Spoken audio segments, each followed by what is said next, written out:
Sports Betting Network.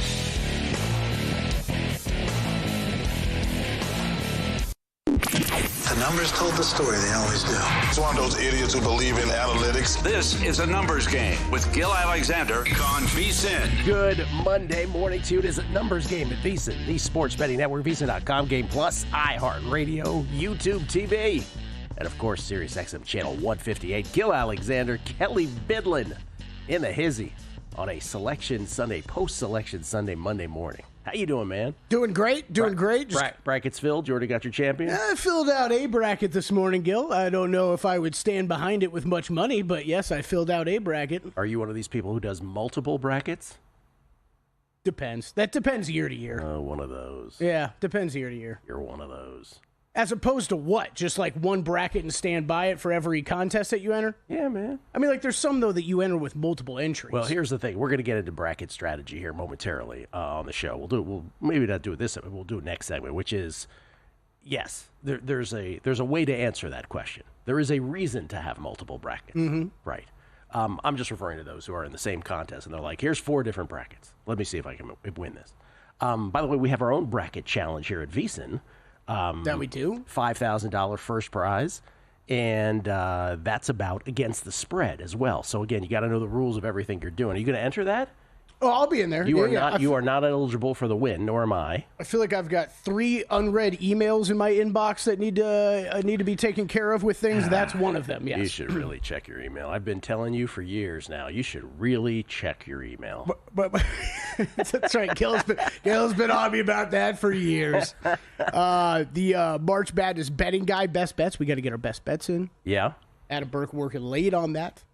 TBD for the show today. TBD because he's been working late. I think, poor guy, I think he's sick. I think he was up till like 4 a.m. working on that stuff last night. So, well, we will have Tim Murray on the show to give his bracket thoughts, how the selection committee did. I'm gonna leave the selection committee stuff for others, like the Tim Murrays and the Wes Reynoldses of the world. Pardon me, Wes is going to be on the show a little later as well to talk both golf and college hoops, because obviously people are outraged in North Carolina.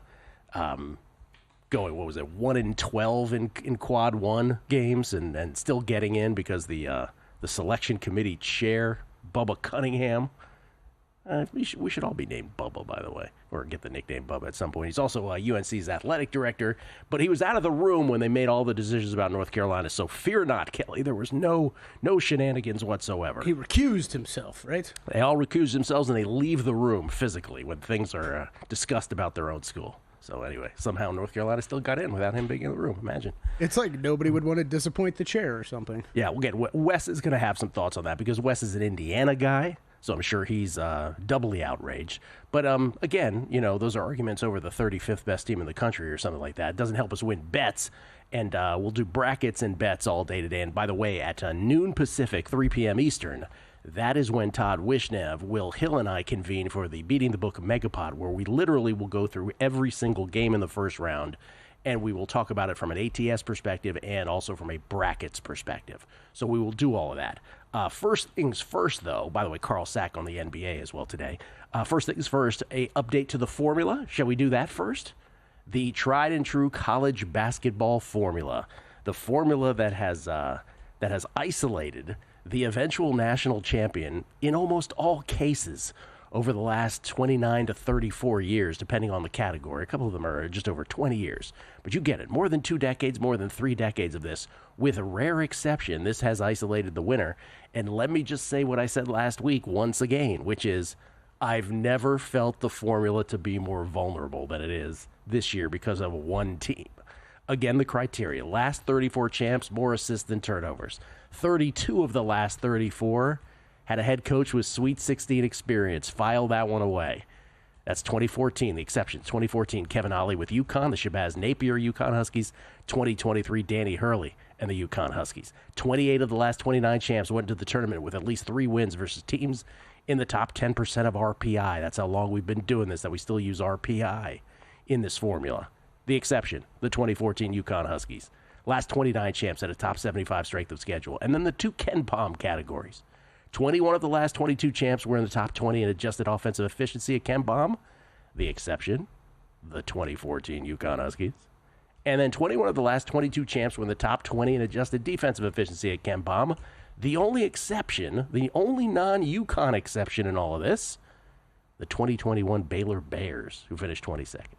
So we've done this 3 weeks. This is our 4th week. This is the Selection Sunday, post-Selection Sunday version of this, our 4th installment. The first 3 weeks, in case you missed it, the 3 teams this year that qualify for this.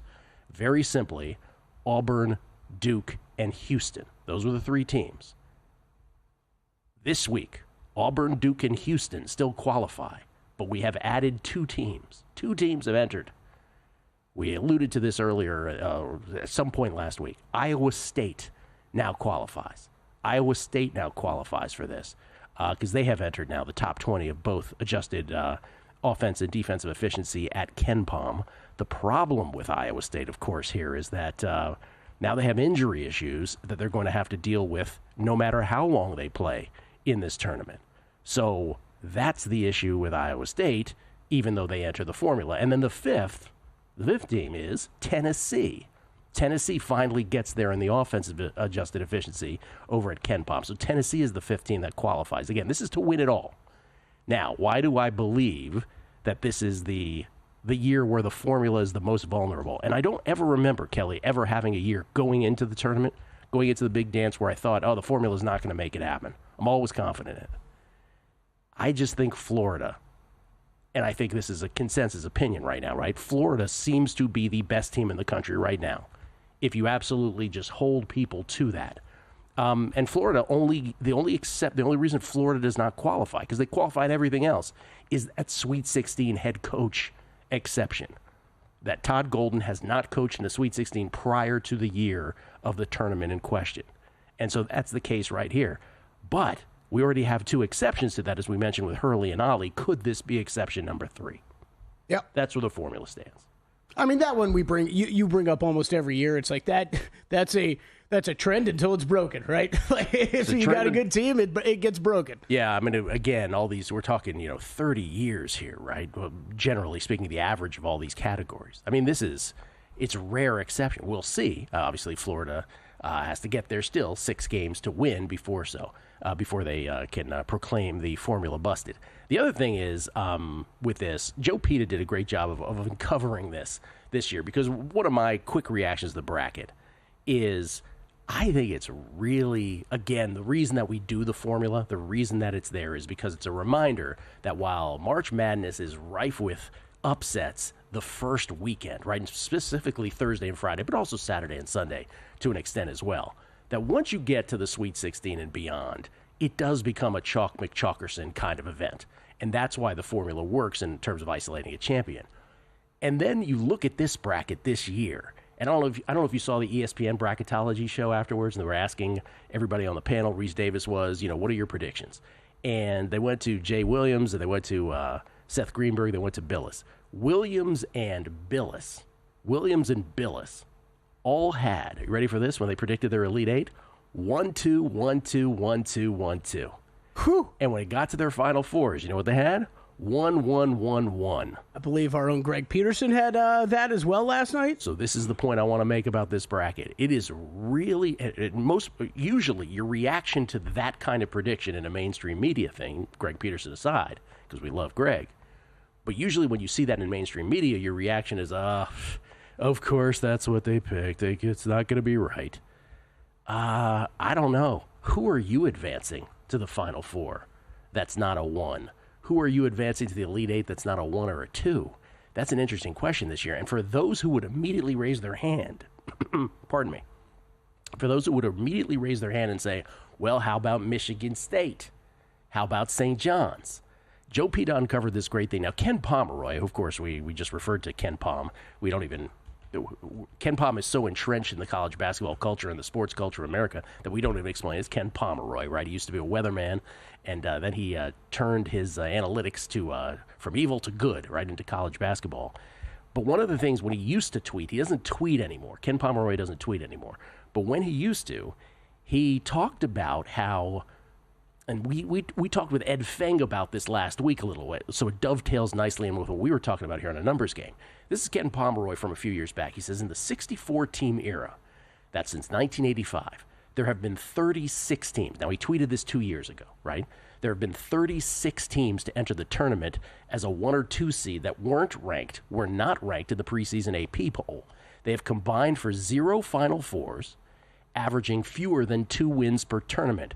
Now, that year, he said, good luck to Purdue and good luck to Marquette. Well, that year, you may find it interesting to know that, it didn't go well with Purdue and Marquette either. Purdue lost as a number 1 seed to a number 16 seed, Fairleigh Dickinson. We all remember that. And Marquette lost in round 2. As Joe Pita points out, then last year, just to update the KenPom stuff, it applied to Iowa State, who lost in round 3 as a 2 seed. So again, let's review that. Now it's 39 teams. Updating the KenPom tweet. 39 teams that ended up, right, as, we can put that tweet up once again. 39 teams here qualify since 1985, since they went to the 64-team field, right, that entered the tournament as a 1 or a 2 seed that were not ranked in the preseason AP poll. And so who are the 2 teams this year that this applies to? Well, the 2 teams that a lot of people think might get to the Final Four that aren't number 1 seeds. But it's Michigan State and St. John's, who are both 2 seeds, that a lot of people, when they look at their bracket this year, like, oh, those are the teams that I think have value. Those are the teams that get to the Final Four. Well, if they do, they will have completely broken this, because of those 39 teams that qualify, 5 have made their seed, 0 have ever exceeded their seed. So a number 2 seed that has not been in the preseason AP Top 25 has never gotten to the Final Four since we've expanded to 64 teams. So put that in your old bracket making procedure. We'll come back. More on College Hoops.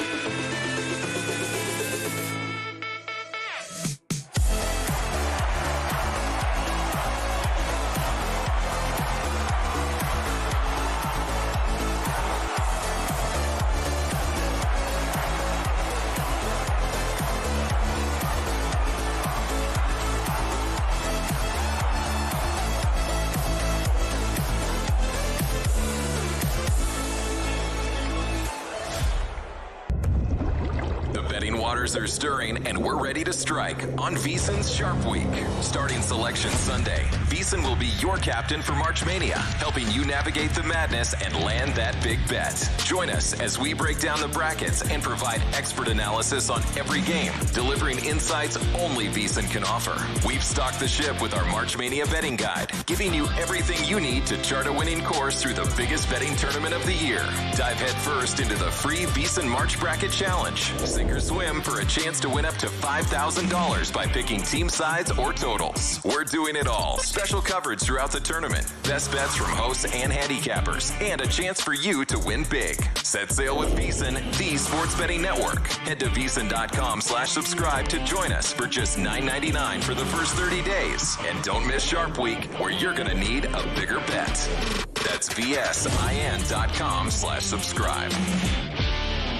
Coming up on the next edition of Follow the Money, we'll be joined by Sports Betting Hall of Famer and Circa odds maker Nick Bogdanovich. We'll preview the tournament, what moved, what the pros are betting, and all the matchups in March Madness. Chris Mad Dog Russo, the best to ever do it, joins the show. What are the Yankees going to do now without Cole? And something that drives them crazy on Selection Sunday. And the bracket is set. We'll break down every matchup, the lines, and 11 games in the NBA to discuss. Follow the Money, 4 to 7 Eastern on VSiN, the Sports Betting Network, and now Sirius XM Channel 158. Get the VSiN Watch app.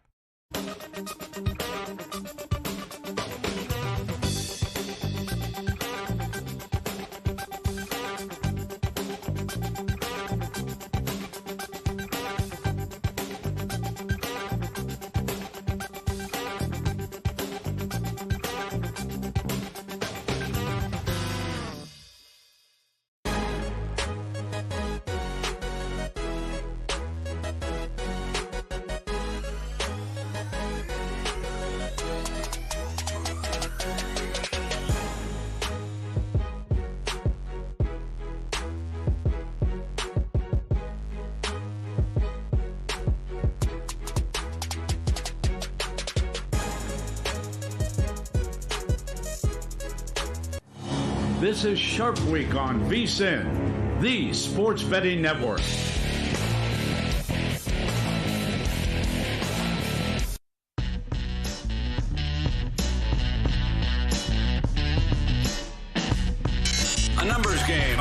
VSIN, the Sports Betting Network. Turn tournament chaos into betting opportunities with a VSIN Pro subscription. Become a VSIN Pro subscriber today for just $9.99 and unlock everything you need to win this tournament season, including daily emails with all the best bets from our show hosts and guests, exclusive betting splits from DraftKings and Circus Sportsbooks, 24/7 video with full access to the VSIN Watch app, full VSIN.com access, featuring expert analysis, trends, and pro betting systems, our upcoming March Mania betting guide, your key to betting success. Plus, join the free VSiN March Bracket Challenge for your chance to win $5,000 by picking team, sides, or totals. Sign up now at VSiN.com/subscribe for just $9.99. Let VSiN help you survive the madness. That's VSIN.com/subscribe. Sharp Week. You like that graphic? Yeah. Let's go. Very nicely done. We got a lot of fancy Sharp Week graphics going on. We got the bug up in the upper left-hand corner. There's bites out of our names. Oh, there is, huh? Yeah, little shark bites. Oh, yours is closer to your name, by the way. Yeah. Your Twitter handle got affected. My name got affected. This is, let me just review real quick in 30 seconds or a minute of what we just talked about. So again, the formula that we've done through the years to isolate the champion, 5 teams qualify: Duke, Auburn, Houston, Iowa State, and Tennessee. Florida's an exception because Todd Golden hasn't coached in a Sweet 16 before, whereas we put up on a graphic for him here it is very nicely. The green check marks are the team that qualified. By the way, those are KenPom adjusted offense and defensive rankings in the parentheses. Florida, just because of the Sweet 16 exception, but that's the team that most, and by the way, the betting market says, right, is the short shot to win it all is Florida. So, formula vulnerable. The second thing I talked about had to do with, for those filling out brackets and trying to say, okay, where's the exception to, making it all 4 number 1 seeds that make the Final Four? By the way, the last time all 4 number 1 seeds made the Final Four was 2008, right? Or getting it all 1-2, 1-2, 1-2 into the Elite Eight. There's the biggest sort of reason that the biggest 2 teams that people come up with, typically, anecdotally, are Michigan State and St. John's, both 2 seeds. And KenPom has pointed out, and then Joe Pita updated it, that 39 instances since 1985, since we went to a 64-team tournament, there's been 39 instances of 1s or 2s, right, tournament 1s or 2s that did not appear in the preseason AP Top 25. And of those 39 instances, 0 of them have ever exceeded their seeding. So a number 2 seed, for instance, has never gotten past the Elite Eight when they weren't also in the AP Top 25 preseason. Does that make sense? Mm-hmm. 5 have made their seeding, but 0 of those 39 have exceeded it. So for those, who are like, well, what does all that mean, right? We'll get to some stuff that means nothing. But my answer to what does all that mean, just because a lot of people are going to be like, what does that historical stuff mean? Well, this was Ed Feng's point last week, that preseason AP Top 25 matters because a college basketball season, right? We tend to think of, college, the NFL is only 17 games season, right? The college football is even shorter, especially if you don't go to bowls. But the college basketball season's not all that big of a sample size either. It's roughly 30 games. And so there is some wisdom in that top 25 poll in terms of a broader look at those teams or a broader feel for how good they actually are. So anyway, that's just one thing to, what's the expression? Put in your pipe and smoke it when you're filling out your brackets. Let me just talk about brackets because, again, we're all very close to the sun. We'll get ATS picks here coming up from our guest Tim Murray, from Wes Reynolds. I'll have a couple here as well that I think look big. Can I just give one of them right now? Yeah, what do you got? I hang out with a lot of Maryland guys. I know a lot of guys who graduated from the University of Maryland. They are about as hype on Maryland as you can imagine, as hyped up on Maryland as you can possibly imagine. And I would agree with them that this is the best Maryland team since the 2002 team that won the national title against Indiana, famously of Juan Dixon, Blake, Wilcox, fame back in the day. This is the Crab Five. You like that nickname? That's the best nickname going to college basketball. Not the Fab Five, the Crab Five. Do you get why? Because Maryland's into crabs. Hey, crab cakes and basketball. Crab cakes and football, baby. Was that from Wedding Planners? Wedding Crashers. Wedding Crashers? Wedding Crashers, not Wedding Planners. Wedding Planner was the Jennifer Lopez Jennifer one? Lopez. That's a little different. Matthew McConaughey? Am I making that part up? I think so. I don't remember. Yeah. When Matthew McConaughey only used to do chick flicks, like in the late 90s? That's right. And then he decided, my career would be better if I didn't do this. Yeah.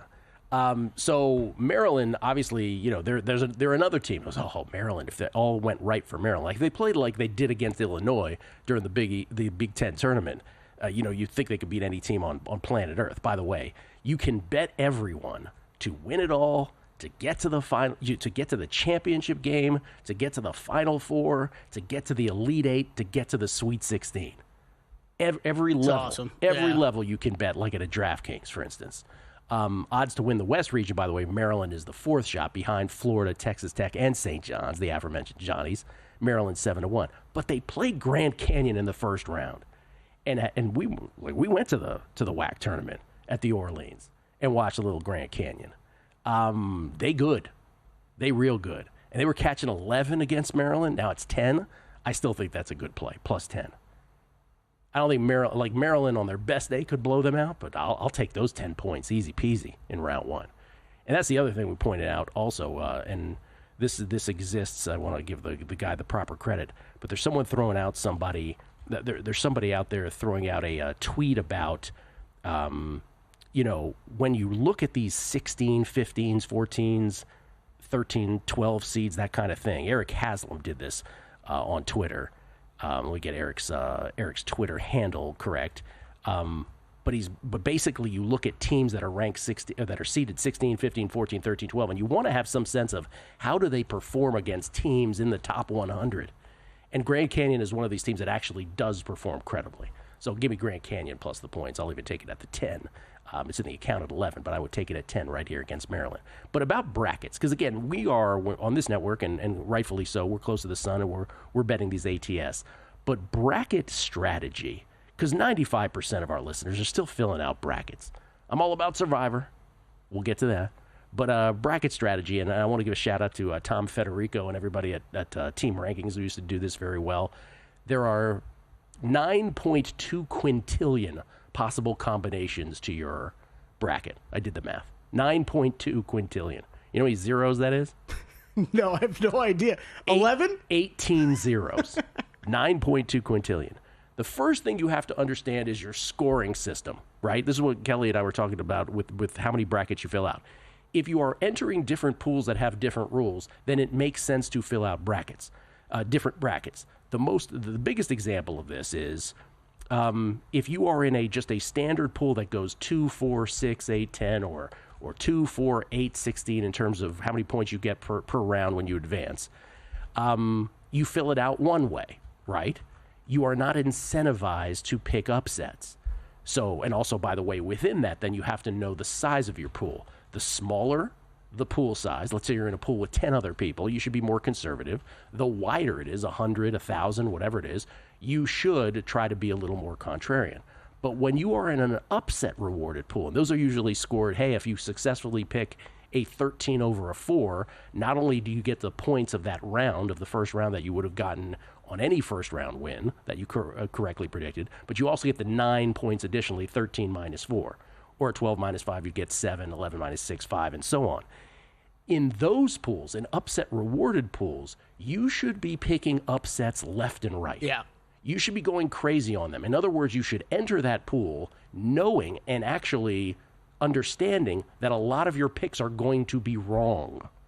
That's a different kind of bracket. You shouldn't be upset if you're like, well, I don't want all that red mark on my bracket. No, that's what you should be doing in that pool. So that's the one consistent and the biggest money one that I play in every year, Gil, is you get the points for the seed differential for the upset. And that's the, you fire first, second round. You're trying to pick a lot of those upsets because those points matter so much going forward. Those are the biggest sort of macro advice one could give to brackets. And for those who are, new to filling out brackets or new-ish to it and haven't participated in an upset rewarded pool, that's the thing you should know. Other one I'll add on to that is just I assume a lot of our listeners do this already, but if you're on one of the upset rewarded pools, make sure you're looking at betting lines, right? Like there are Make sure you're looking at betting lines. Some of these games that are way tighter or the higher seed is favored, right? We have one of those right now. And also when it comes to just, let's say it's not an upset rewarded, let's say it's just your standard one, and an upset rewarded, but it's a standard one.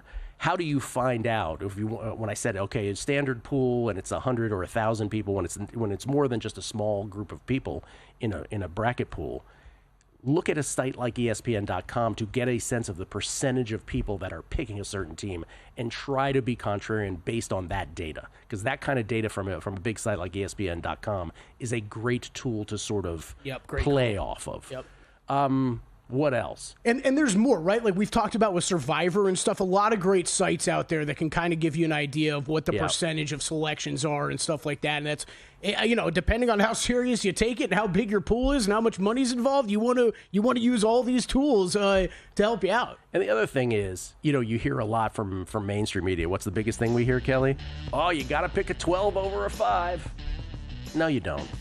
I mean, it might happen that there's an upset there. But a 12 over a 5 historically is barely more likely to happen than a 13 over a 4. There's nothing specific to those numbers. I hope you know that, but there are some people who are going to be like, oh, you got to go 12 over 5. It always happens. There's no statistical value specifically to that over something else. We'll come back. NBA with Carl Sack next. And they're off.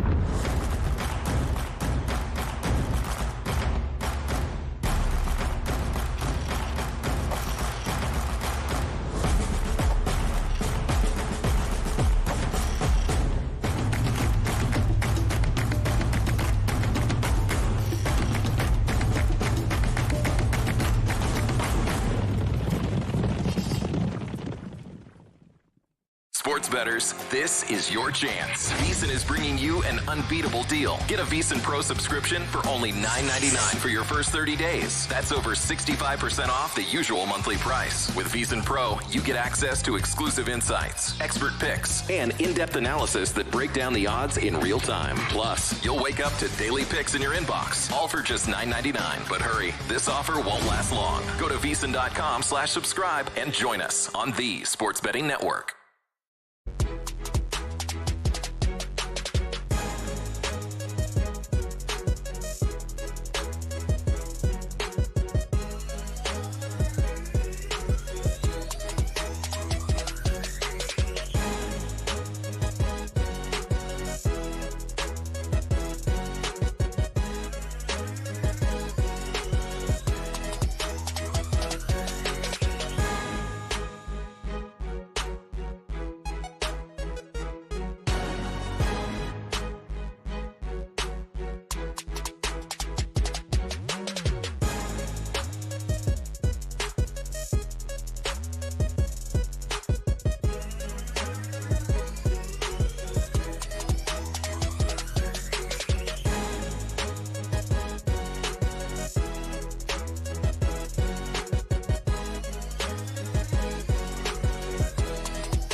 This is Sharp Week on VSIN, the sports betting network.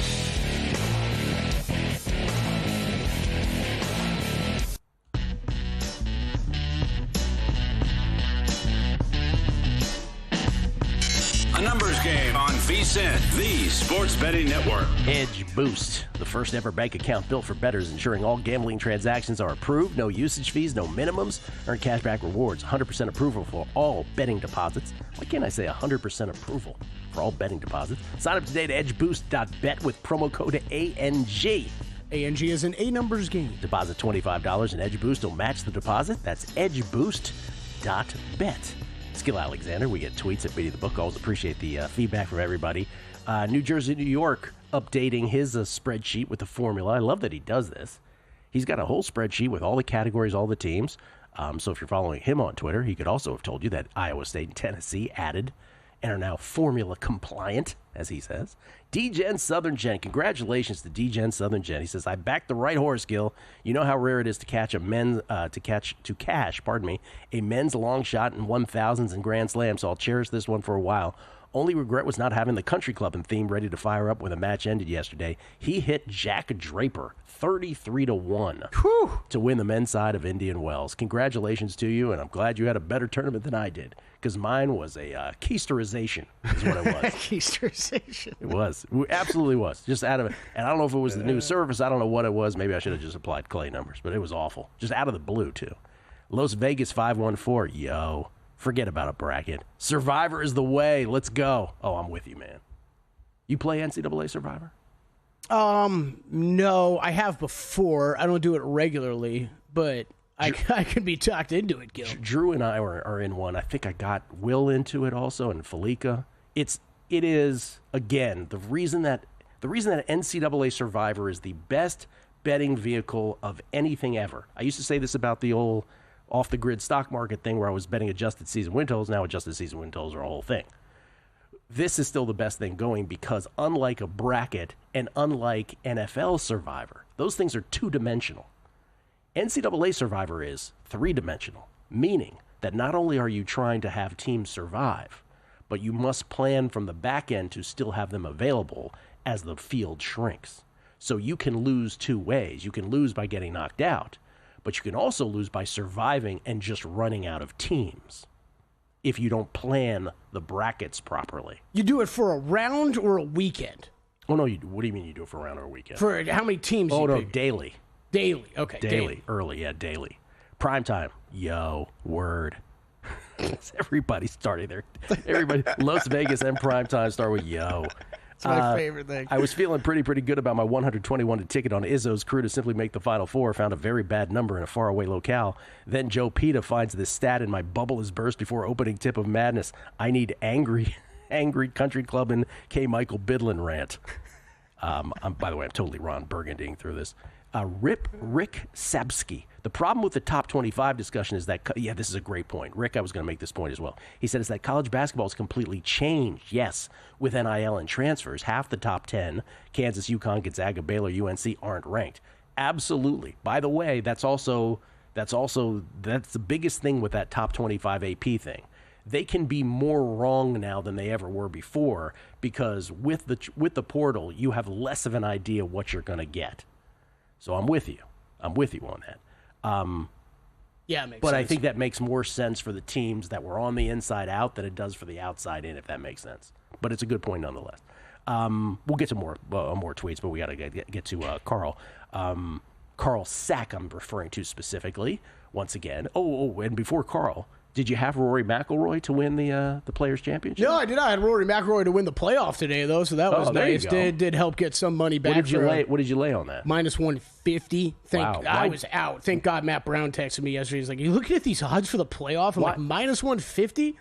It was real short. Why would you? Do you think it was real short? Why would you feel so confident in laying that big of a price on just a 3-hole aggregate? Well, partially because it's a 3-hole aggregate, not just one hole. So it takes a little bit of the variance out of it. You get the par 5 that Rory's going to have an advantage on. A little bit, but not much with that pond there, right? With that island green, that's the king of variance, right? Yeah, then Spawn hit into that one. No, what I'm saying is it worked out for you. Yes, it did. But I'm surprised you guys were that confident. I think with a guy that's been there that many times like Rory has in these big-time moments compared to J.J. Spawn. That has a lot to do with it, too. Rory McIlroy, the champion of second time, right, for the fifth major, the Players' Championship. 2 wins this year, man. I've been hats off to Rory because I was really high on him last week, Gil, and then he didn't do anything for me last week. This week he gets it done. I stayed away. Carl Sack joins us now to talk NBA. You can follow him on Twitter at KillerCappers, KillerCappers.com, KillerSports.com. He joins us now courtesy of the Progressive Guest Line. How you doing, Carl? Good morning, Gil. How you doing, man? Let me just ask you the first question. You are so in your NBA, blinders bubble. Are you even aware, I know you're aware that March Madness is happening, but do you care at all? Do you even look at a bracket? Sometimes if, a friend is like, hey, you want to get involved and I've got some free time. This Survivor that you're talking about sounds interesting. I'd be interested to maybe get involved with that. Okay. All right. Everybody lining up now for Survivor. You know what the rules are on these Survivor things? Like, you have to vouch for everybody you refer, and if they don't pay, it's on you. So don't All right, don't be a deadbeat, Carl. I'm going to stiff you. Yeah. Definitely. That's right. Gil, vouch for both of us, and we're definitely going to pay you, bro. Definitely. Okay. Keisterization a word? Yeah. Oh, it is now. Keisterization. Awesome. That tournament keisterized me. That's a Todd Wishnet word. All right. I just want to say this about the Cavaliers and the Thunder. Obviously, everybody loves the Thunder. They're 56-12. The Cavaliers, who are 56-11, we've talked about before. Like, if there is value, it just feels like this team is that. No, the general market is not taking them as seriously, perhaps, as they should be. And I just want to say this from a historical perspective. With the 56-11 Cavs and the 56-12 Thunder, the greatest team ever record-wise in NBA history were the Bulls, right? 73-9 Bulls. Excuse me, the 73-9 Warriors, followed by the 72-10 Bulls. The Warriors did not get to the promised land, right? They lost a 3-1 lead against the Cavaliers, LeBron and the Cavs, back in 2016. But we're with the Cavs and the Thunder. Literally, if they went on like a 10-1 run the rest of the way, they end up being like the third or fourth greatest teams record-wise in the history of the National Basketball Association. Not saying they're going to do that, right? But there's a world where that happens.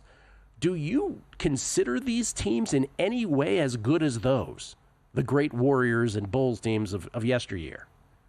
Ooh, that's a great question. Yeah, they could totally end up being 69, 70 win teams.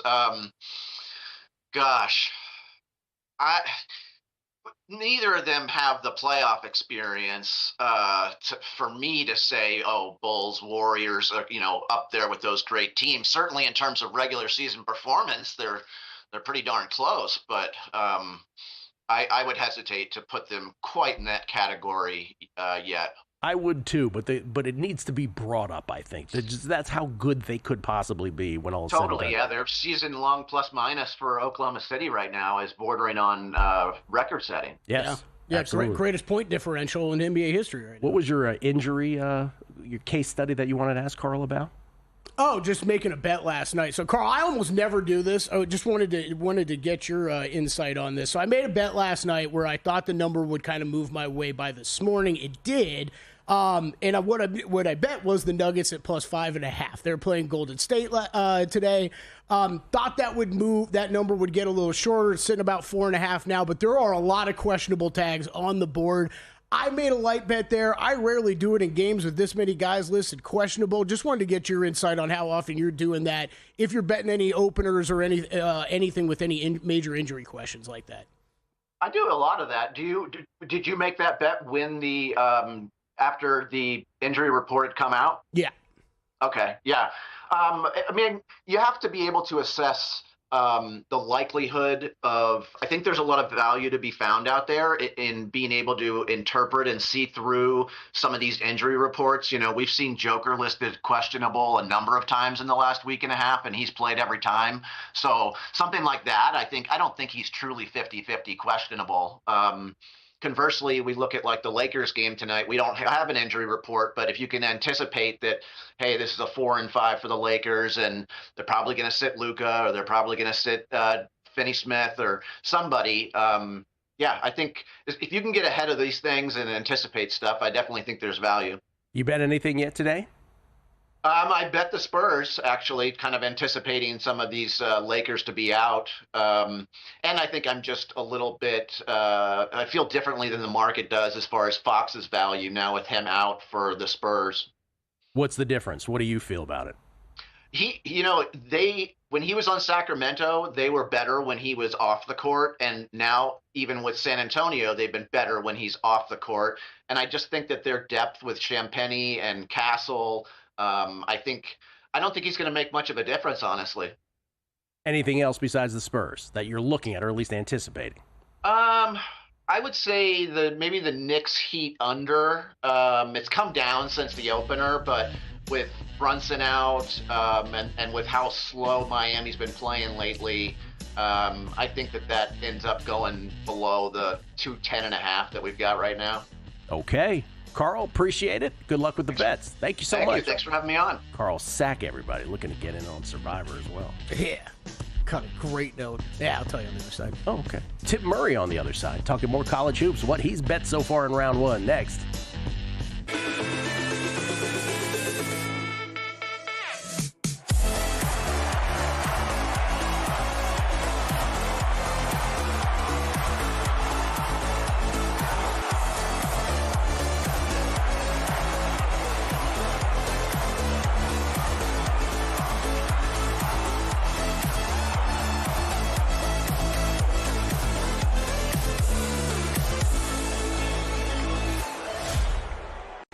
Sports betting game with VSIN's exclusive betting splits.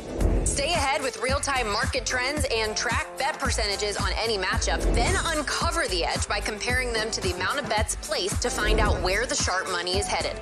Upgrade to VSIN Pro to access betting splits, live odds, line moves, power ratings, and in-depth game analysis.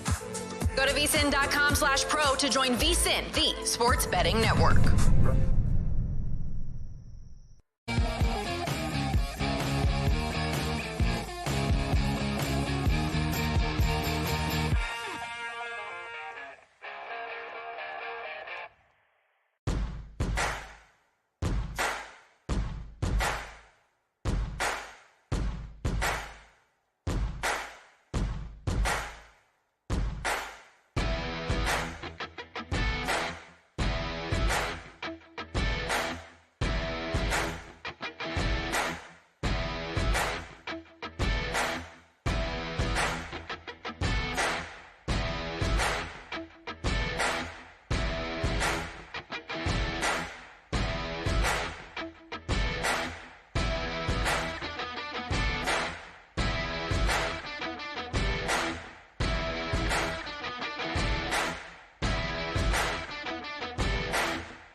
This is Sharp Week on VSIN, the Sports Betting Network.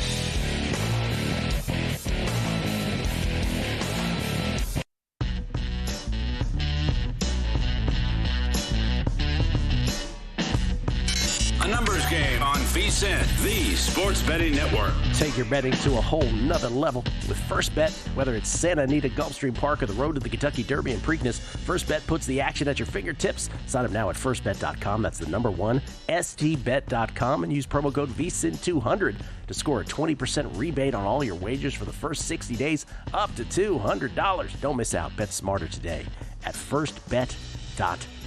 We get tweets at Beating the Book. Always appreciated. Jack in a Prius 2.0. Had George Mason plus 8.5 pre-flop. Then late second half, I live bet VCU minus 4.5 and managed to middle with that crazy ending with VCU getting those 2 free throws. Chowda and Mills. That's what Massachusetts does. What a great finish that was. VCU, another one of those teams, right, where it's like, oh, they could go far.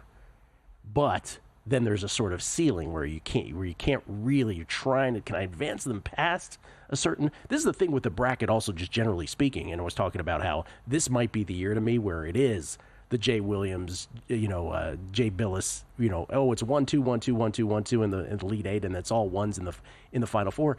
The way that the brackets came down from the selection committee, VCU has to play BYU in the first round. They could win 3 games or they could get knocked out in the first rounds. Like, those are 2 teams people really liked. And then some of the ones like Auburn, you look at their section, people are like, okay, well, Auburn's not playing very well. Right, but then they had is Iowa State in their bracket where Keyshawn Gilbert is out, so they get that sort of break. And then, you have some matchups where Yale could win and UCSD could take out Michigan.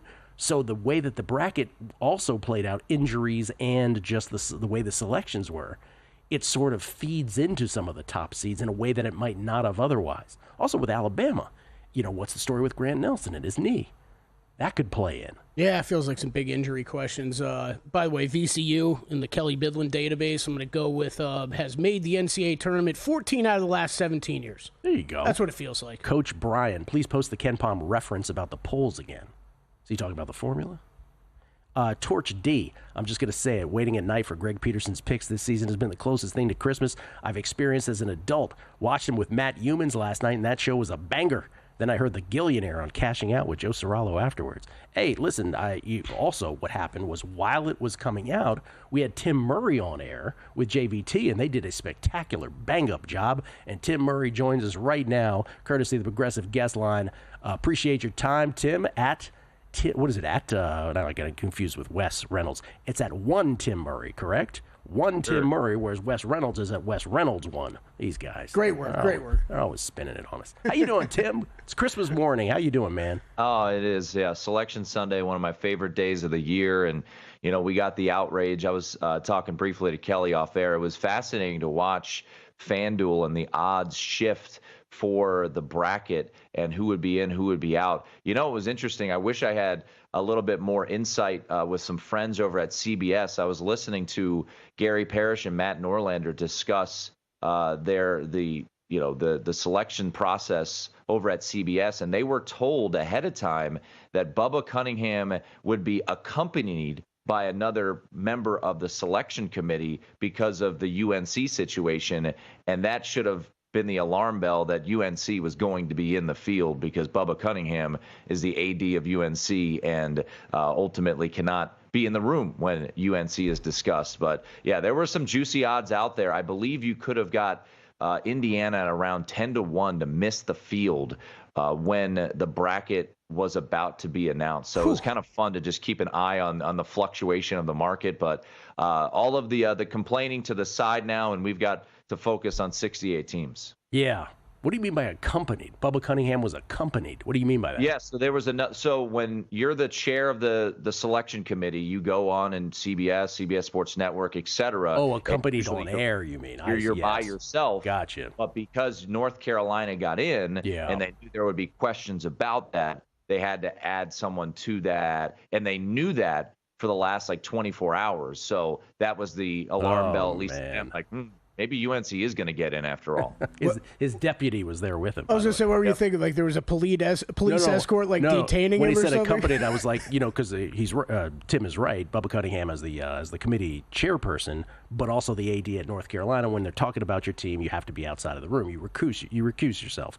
But I thought what Tim meant was he was escorted out of the room. That's what I thought. I was like, come here, Bubba. I know you want to stay. That was an interesting interview because Seth Davis did the whole, I know these questions are coming, so it's not me who's asking them, but they're going to be asked by others. It's like Seth just asked the question about what, does it look like conflict? All right, round one, maybe even the play-in games, right? Maybe even the first four you have some thoughts on, speaking of North Carolina, because now that they're in, right? None of that stuff matters. The mainstream media is going to have that discussion. Sports Talk Radio is going to bust on that, but they're in. North Carolina is, at least in the first four. Do you have a play on that game?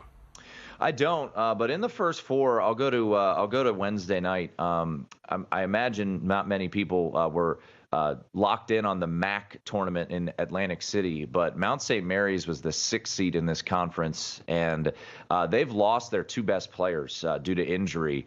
So they have really just uglied games up, and every game in the MAC tournament for the Mount was a dead under game. And you saw the market move about 5 or 6 points on every single one of their games, and it still went under every number. And guess what, guys? We're seeing market movement again in the Mount St. Mary's American game under. I took 131.5 under last night. It's at 129.5.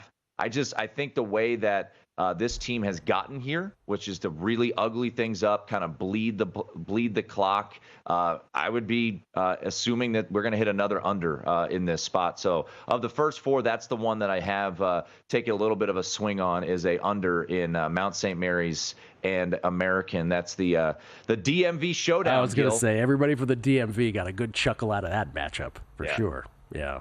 Okay, to round one then.